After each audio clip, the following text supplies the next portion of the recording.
মানসিক প্রশান্তির জন্য আমাদের কোনো বিশেষ টিপস বা নীতিমালা কি আছে? জি, অবশ্যই আছে।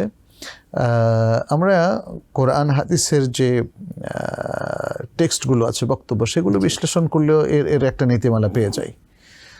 মানসিক শান্তি এটা কিন্তু আমাদের কাছে আকাঙ্ক্ষিত, এবং নবী সাল্লাল্লাহু আলাইহি ওয়াসাল্লামের প্র্যাকটিসেও দেখি তিনি অস্থির হয়ে গেলেও তিনি মানসিক শান্তিটা চাইতেন। এই জন্য তিনি বেলালকে বলেছিলেন, আরেহনা বিহা ইয়া বেলাল, বেলাল সালাত দিয়ে আমাদেরকে প্রশান্ত করো।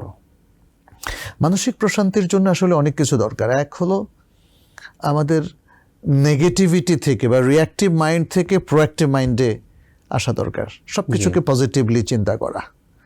তাহলে আপনার মানসিক শান্তিটা অনেক সহজ হয়ে যাবে।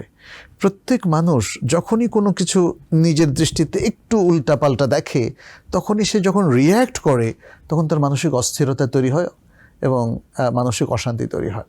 ওটা থেকে উঠে আসার জন্য আপনি যে কোনো নেগেটিভ জিনিসকে যদি পজিটিভলি চিন্তা করেন, আপনি মানসিক শান্তির মধ্যে থাকবেন। দ্বিতীয় হচ্ছে আপনি পর্যাপ্ত ঘুমাবেন। মানসিক শান্তির জন্য পর্যাপ্ত ঘুম জরুরি। আপনার যদি কোনো টেনশন নাও থাকে, কিন্তু আপনি দেখেন গত 24 ঘন্টা বা 48 ঘন্টা ঘুমালেন না, আপনি দেখবেন যে আপনি অস্থির হয়ে যাবেন। আপনার শরীরগুলো কেমন যেন বিদ্রোহ করছে এরকম মনে হবে। তারপরে মানুষের সাথে সুন্দর আচরণ করা।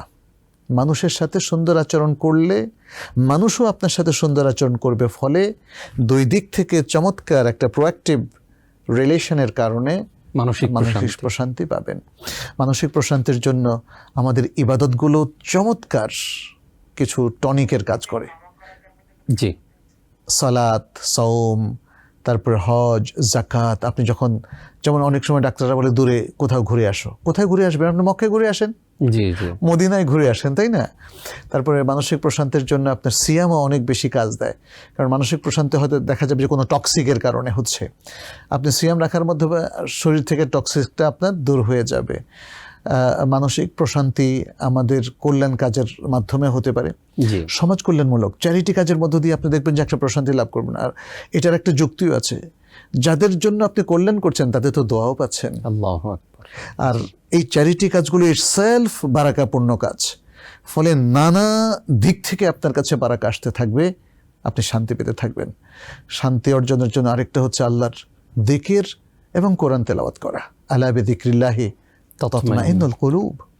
সুতরাং আমরা যে বিশ্রাম এর মাধ্যমে মানসিক প্রশান্তি লাভ করি, সেটাই কিন্তু একমাত্র নয়, বরং আমরা বিশ্রামের পাশাপাশি যদি ইবাদতগুলোকে সুন্দর মতো আদায় করি এবং যে ইজাবিয়াতের কথা বলছি, পজিটিভিটির কথা বলেছি, সেটা যদি মেনটেন করি, মানুষের সাথে সুন্দর কাজ করি এবং সমাজ কল্যাণ, মানব কল্যাণ, উম্মার কল্যাণে কাজ করি, তাহলে আমার কাছে মনে হয় আমাদের বিশ্রামটাও সুন্দর হবে, মানসিক প্রশান্তিও অর্জিত হবে ইনশাআল্লাহ।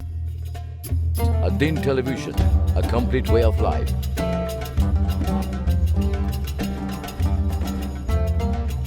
প্রিয় দর্শক, ধন্যবাদ ad-Din-এর সাথে থাকার জন্য। এমন আরও সুন্দর সুন্দর ইসলামিক কন্টেন্ট ও সবশেষ আপডেট পেতে সাবস্ক্রাইব করুন আমাদের ইউটিউব চ্যানেল ad-Din এবং পাশের বেল আইকনটি চাপুন। পরবর্তী সকল ভিডিও নোটিফিকেশন পেতে যুক্ত থাকুন আমাদের সোশ্যাল মিডিয়ায়।